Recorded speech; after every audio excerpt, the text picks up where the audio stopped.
निज चरचेता।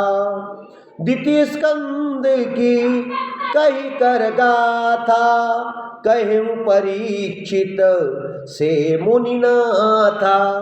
कहूँ परीक्षित से मुनिनाथा, ऋषि में त्रय पासय गयहूँ। प्रश्न अहि उन मुनि की करहूँ। उन्होंने कहा कि मैं प्रथम स्कंद और द्वितीय स्कंद के भाव को तो समझ लिया, लेकिन मैं समझना चाहता हूँ कि जीवन में निष्पाप निष्कलंक निष्अमृतपान को किस प्रकार किया जाए और इसको करने से क्या क्या भाव जीवन में होते हैं। और जो व्यक्ति जीवन जी ले, लेकिन जीने के साथ साथ में संसार में रहते हुए भी वह अपने आप को परमात्मा से कभी अलग ना हो, इसलिए तो उन्होंने क्या कहा कि प्रकुटि चक्र विशाल श्रुतिवल कुंडल मंडितम। क्या कहा हमने? ये प्रकुटि शरीर की जो नासिका के अग्रभाग में जो निशान है, जिसे ओंकार है, बीजाक्षर है, तो उसमें कहा कि प्रकुटि वक्र विशाल श्रुतिवर चलत कुंडल मंडितम। बिंब फल अरुणि रंजितम होठ चिन्ह अतिशोभितम। आपकी जीवा के अग्रभाग में उस परमात्मा के बीज मंत्रों का जप होना चाहिए, पर किस तरीके में होना चाहिए? ये प्रकुटि वक्र विशाल श्रुतिवल चलत कुंडिल मंडितम। बिंब फल सब अरुण रंजितम होठ चिन्ह अतिशोभितम। आपके मुखारविंद में मेरे परमात्मा के भजन का नाम हो। फिर क्या कहा कि नयन पंकज नासिकावर स्फटिक दंत अखंडितम। रूप सुंदर अति मनोहर श्याम तनुकन कुंचितम। उत्तनी छटा परमात्मा की नयनों में होना चाहिए। कहाँ बैठा होना चाहिए परमात्मा? नयनों में। अगर दर्शन भी करे तो उस परमात्मा के करे, हरि के करे। और ब्रकुटी के अंदर परमात्मा के उस दिव्य तिलक का विभूति होना चाहिए। और कुंडल मंडितम, कानों में उसके कुंडल की आवाज हो।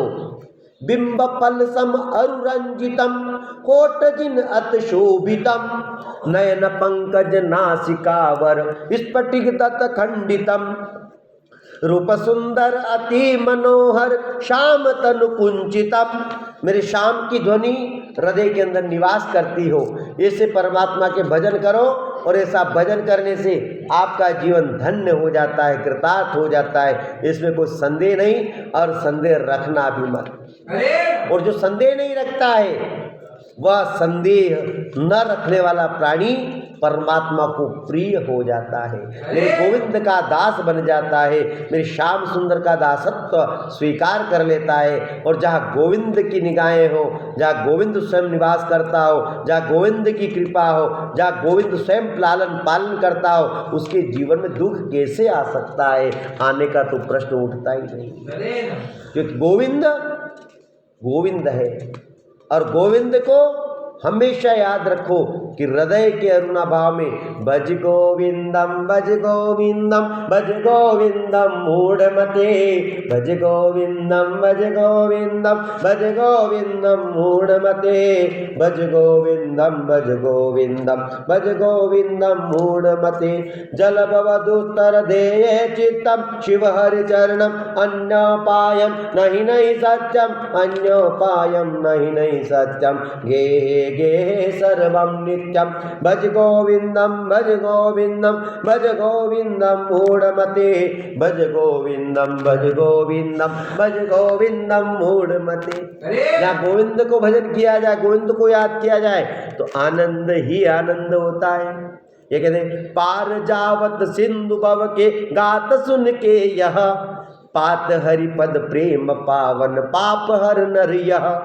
जो व्यक्ति पार उतर जाता है, जो गोविंद से इसे प्रेम करता है, ये पात हरि पद प्रेम पावन पाप हर नरिया। यहीं पे पाप कमाता और यहीं पे पुण्य कमाता है। ये दीन बंधु अनाथ पालन सर्वगत प्रभु के हरे। ये दीन बंधु अनाथ पालन सर्वगत प्रभु के हरे। ये नाथ बजरंग लाल की याद रखियो अरे। लेखक ने कहा है कि प्रभु मुझे कभी भुलाना मत, मुझे याद रखना। हे स्वामी, आपके अनन्य भक्त हैं, मैं अहंकार में हूँ, और मेरे जीवन में अनेक प्रकार के ऐसे अकर्म किए हैं जिसको मैं गिना नहीं सकता, क्योंकि मैं अज्ञानी हूं, अंधकार में पड़ा हुआ हूं। हे परमात्मा, आपकी लीला बड़ी विस्तृत है और मेरी बुद्धि छोटी है, अल्प है, मेरे हृदय के अंदर अल्प ज्ञान है, मैं अज्ञानी हूं, अंधकार रूपी भंवर में पड़ा हुआ हूं, फिर भी आपकी शरण में हूं। हे परमात्मा, आप मुझे शरण देना, शरण वत्सला बनाना, और कभी भी जीवन में आवश्यकता हो परमात्मा, आपके द्वारा इस कर्म की सिद्धि होती रहे। इस प्रकार परमात्मा की दया से अनेक प्रश्न किए और ब्रह्मा द्वारा भगवान का स्तवन हुआ। स्तवन के साथ 10 प्रकार की सृष्टि का वर्णन किया गया, जिसे मनु, शत्रुपा, देव, अनेक प्रकार रुद्र, इसमें मनु और शत्रुपा के द्वारा सृष्टि का वर्णन के साथ में भगवान वारा द्वारा पृथ्वी का उद्धार किया गया, क्योंकि हिरणाक्ष राक्षस ऐसा था कि पृथ्वी को लेकर समुद्र में चिप गया। परमात्मा ने उसको ढूंढा, मारा और मार के उसको वरदान भी दिया, उस पृथ्वी को लाकर पृथ्वी को पुनः आच्छादित किया और आच्छादित करके अपने शरीर को दमदमाया, जिससे 3 बाल गिरे, जिससे ये डाब, दरोग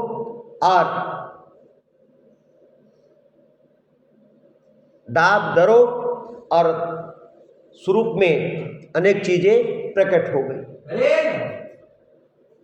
कि परमात्मा के बाल से ही डाब का निर्माण हुआ है, दरोग का निर्माण हुआ है, जो कभी अपवित्र नहीं होती, और आपके जीवन में जन्म लेने से लगाकर मृत्यु पर्यंत वो आपके साथ जाती है।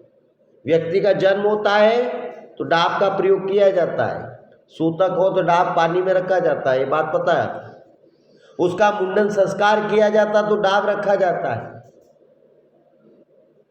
उसका नामकरण संस्कार किया जाता है तो डाब रखा जाता था, उसको जल का पीला पान करवाया जाता था शास्त्रोक्त विधि से, तो डाब से पान करवाया जाता है।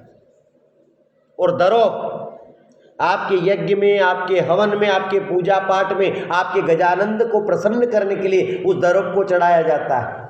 क्यों?